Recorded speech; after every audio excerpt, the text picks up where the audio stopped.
जय श्री राम। मित्रों, आगे देखते हैं कि रावण की सेना में और कौन कौन थे। कुमुख कंपन कुलिसरद धूमकेतुवती काय, एक एक जग जीत सक ऐसे सुभट निकाय। इनके अतिरिक्त दुर्मुख, अकंपन, वज्रदंत, धूम्रकेतु और अतिकाय आदि ऐसे अनेक योद्धा थे जो अकेले ही सारे जगत को जीत सकते थे। काम में रूप जाने ही सब माया, सपने हूँ जीन के धर्म न दाया। 10 मुख बैठ सभा एक बारा, देखी अमित आपन परिवारा। सभी राक्षस मनमाना रूप बना सकते थे और आसुरी माया जानते थे। उनके दया धर्म स्वप्न में भी नहीं था। एक बार सभा में बैठे हुए रावण ने अपने अगणित परिवार को देखा। सुत समूह जन परिजन नाती, गनय को पार निशाचर जाति।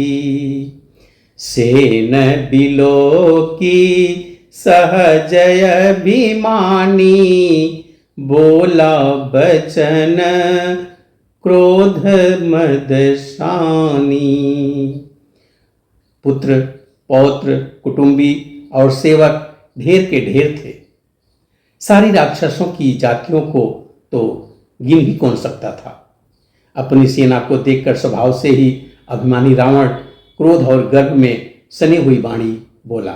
सुनहु सकल रज नीचर जूथा, हमरे बैरी विबुध बरूथा। ते सन मुख नहीं करही लड़ाई, देखी सबल रिपु जाहि पराई। हे समस्त राक्षसों के दलों, सुनो। देवतागण हमारे शत्रु हैं। वे सामने आकर युद्ध नहीं करते, बलवान शत्रु को देखकर भाग जाते हैं। तिन्ह कर मरण एक विधि होई, कहूँ बुझाई सुनऊँ अब सोई। द्विज भोजन मख होम सराधा, सबकी जाई करहूँ तुम बाधा। उनका मरण एक ही उपाय से हो सकता है। मैं समझाकर कहता हूँ, अब उसे सुनो। उनके बल को बढ़ाने वाले ब्राह्मण भोजन, यज्ञ, हवन और श्राद्ध, इन सब में जाकर तुम बाधा डालो। क्षुधा छीन बलहीन सुर, सहज ही मिली हैं आई। तब मारी हूँ कि छाड़ी हूँ, भली भांति अपनाए। भूख से दुर्बल और बलहीन होकर देवता सहज ही में आ मिलेंगे, तब उनको मैं मार डालूंगा अथवा भली भांति अपने अधीन करके, सर्वथा पराधीन करके छोड़ दूंगा। मेघनाद कहूँ पुनि हकरावा, दीन्ही सीख बलो बयरु बढ़ावा। जे सुर समर धीर बलवाना, जिनके लरिवे कर अभिमाना। फिर उसने मेघनाथ को बुलवाया और सिखा पढ़ाकर उसके बल और देवताओं के प्रति बैर भाव को उत्तेजना दी। फिर कहा, हे पुत्र, जो देवता रण में धीर और बलवान हैं और जिन्हें लड़ने का अभिमान है, तिन्हि जीति रण आने सु बांधी, उठि सुत पितु अनुशासन कांगी। यही विधि सबहि अज्ञा दीन्ही, आपुनु चलेऊ गदा कर लीन्ही। उन्हें युद्ध में जीत कर बांध लाना। बेटे ने उठकर पिता की आज्ञा को सिरोधार्य किया। इसी तरह उसने सबको आज्ञा दी और आप भी हाथ में गदा लेकर के चल दिए। चलत दसानन डोलती यवनी, गरजत गर्भ स्रवहि सुररवनी। रावण आवत सुने उसकोहा, देवन तके मेरुगिरि खोहा। रावण के चलने से पृथ्वी डगमगाने लगी और उसकी गर्जना से देव रमणियों के गर्भ गिरने लगे। रावण को क्रोध सहित आते हुए सुनकर देवताओं ने सुमेरु पर्वत की गुफाएं तकी। भागकर सुमेरु की गुफाओं का आश्रय लिया। दिक्पालन के लोक सुहाए,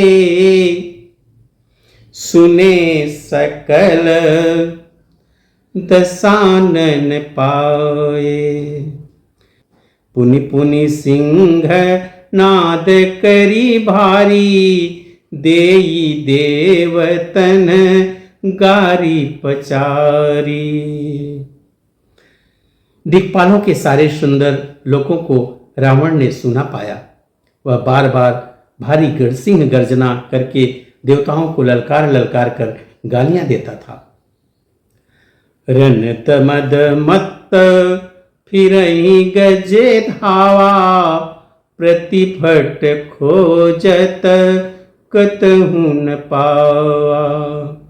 रवि शशि पवन वरुण धन धारी, अगिन काल जम सब अधिकारी। रण के मध्य में मतवाला होकर वह अपनी जोड़ी का योद्धा खोजता हुआ जगत भर में दौड़ता फिरा, परंतु उसे ऐसा कोई योद्धा नहीं मिला। सूर्य, चंद्रमा, वायु, वरुण, कुबेर, अग्नि, काल और यम आदि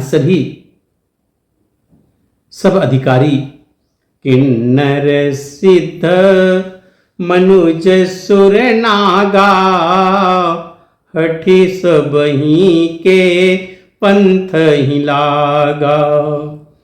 ब्रह्म सृष्टि जहाँ लगी तनुधारी, दस मुख बस वरती नर नारी।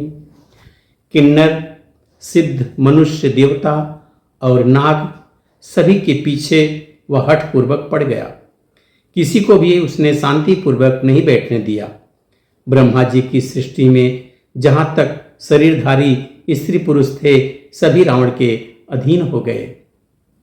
आयसु करही सकल भय भीता, न वहीं आए नित चरण विनीता। डर के मारे सभी उसकी आज्ञा का पालन करते थे और नित्य आकर नम्रता पूर्वक उसके चरणों में सिर नवाते थे। मित्रों, अब आगे की कथा हम अगले वीडियो में देखेंगे। तब तक के लिए जय श्री राम।